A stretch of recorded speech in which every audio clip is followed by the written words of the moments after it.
Hello दोस्तों, कैसे हैं आप सब लोग। Welcome back to my channel. गर्मी दबा के पड़नी शुरू हो चुकी है, जिसमें कि आप लोग जानते हो कि एसी का जो यूज़ है भाई, अब तो जैसे ही गाड़ी में बैठोगे एयर कंडीशनर आपका ऑन हो जाता है बराबर।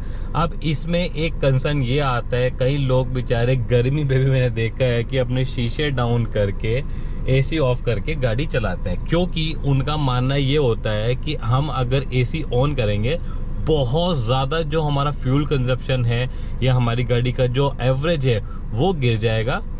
मतलब मुद्दे की बात यह है कि हमारा जो तेल का जो खर्चा है वो बढ़ जाएगा।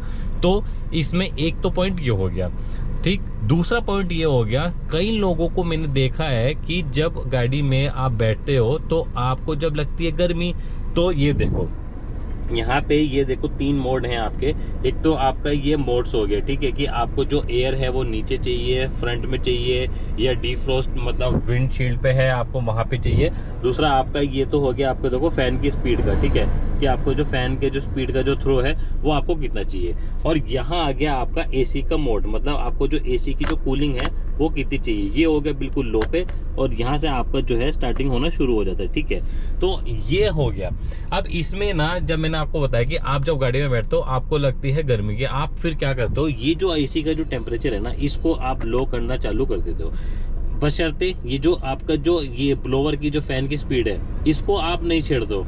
इसको मैंने बहुत लोगों को देखा, ये 1 नंबर पे ये इसको करके रखते हैं और इसका जो टेम्परेचर है ये बिल्कुल लो कर देते हैं। तो भाई बिल्कुल ये गलत है। सबसे पहले तो आप एक चीज ये देख लो कि आपका जो ये एसी का जो टेम्परेचर है, राइट, ये आपका आइडियल टेम्परेचर होना चाहिए। आप मतलब हार्डली 25 डिग्री से लेके आप अगर 28 डिग्री के बीच में सेट करोगे बिल्कुल आइडियल है।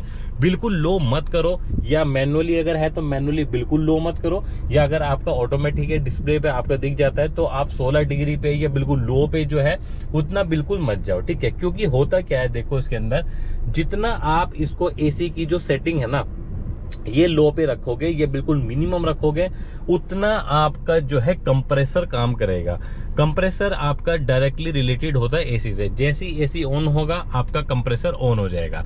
और आपने देखा होगा कि जैसे ही कंप्रेसर ऑन होता है ना आपकी गाड़ी में, तो वो क्या करता है, वो एक्स्ट्रा फ्यूल जो होता है आपका इंजन से वो जो है वो बर्न करता है, और आपका जो इंजन को है वो ज्यादा काम करना पड़ता है। तो आपका इंजन तो है वो गाड़ी तो चला ही रहा है, साथ में उसको ज्यादा काम करना पड़ रहा है कि इसमें एसी के ऊपर, ठीक है। तो एसी भी जब चलता है, कंप्रेसर जब चलता है, तो फ्यूल का जो कंजप्शन है वो आपका ज्यादा हो जाता है। जितनी आप कूलिंग को लो रखोगे उतना आपका कंप्रेसर कंटिन्यू वर्क करेगा, क्योंकि उसको वो टेम्परेचर मेंटेन करना पड़ेगा। अगर आप 25 से लेके 28 डिग्री तक का आप टेम्परेचर मेंटेन करोगे तो उसमें कंप्रेसर पे इतना जोर नहीं पड़ेगा। उसमें आपने कई बार देखा होगा कि आपका जो है ना कंप्रेसर या एसी जो वो ट्रिप मारता है, मतलब कंप्रेसर चालू होगा, फिर कुछ सेकंड के लिए बंद होगा, फिर चालू होगा, फिर कुछ सेकंड के लिए बंद होगा।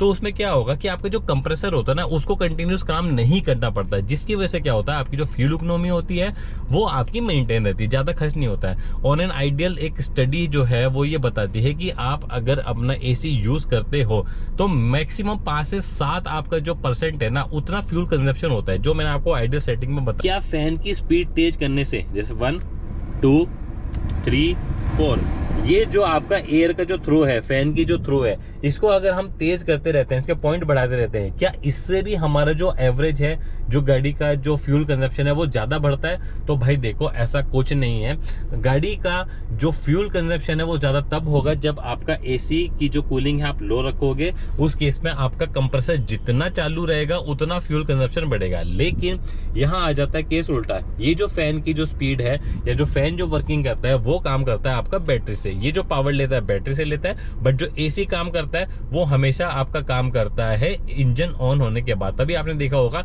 कि आपका जो फैन है वो इंजन अगर ऑफ भी रहेगा ना तब भी आपका फैन जो होता है वो बैटरी पे चालू रहता है, क्योंकि उसको जो पावर मिलती है फैन को वो मिलती है बैटरी से। लेकिन आपका जो एसी है या एयर कंडीशनर है वो आपका चालू होता है इंजन ऑन होने पे, राइट। तो फैन की ब्लोवर की स्पीड आप अगर बढ़ा भी रहो उससे कोई फर्क नहीं पड़ता है, वो आपकी पावर है उतनी ही बैटरी से वो लेगा, राइट।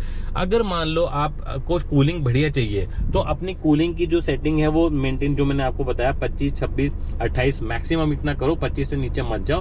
बट यहाँ पे ये जो मैनुअल आपका थ्रो है ना, इसको आप जो है ना ये तेज कर लो, और आपका जो थ्रो है ना ये आप इसको यहाँ पे रख के रखो, ताकि जो आपका एयर थ्रो है वो फ्रंट में से आए, ना कि नीचे से आए, ना साइडों से आए। उससे क्या होगा कि आपको फील ही नहीं होगा कि फैन चल रहा है। ठीक है, ये मोड्स होता है ना, इसके ऊपर ऑलरेडी मैंने वीडियो बनाया है, वो आप देख सकते हो, और इसका हमें जानकारी होना बहुत जरूरी है। तो अपनी जो फैन की जो स्पीड है वो हमें फ्रंट में रखनी है, ताकि जो थ्रो है वो पीछे तक जाए। इसलिए कई बार जब शिकायत पीछे वाले करते हैं ना कि पीछे तक तो हवा नहीं आ रही है, कूलिंग नहीं हो रही है, इसलिए हम क्या करते हैं, इसका जो कान है वो हम मरोड़ देते हैं और वो लो पे कर देते हैं, जिसकी वजह से अल्टीमेटली क्या होता है, कंप्रेसर को ज्यादा काम करना पड़ता है और फ्यूल का जो कंजप्शन है वो कंटिन्यूअस रहता है। ठीक है, जो मैंने आपको बताया आइडियल सेटिंग वो मेंटेन करो।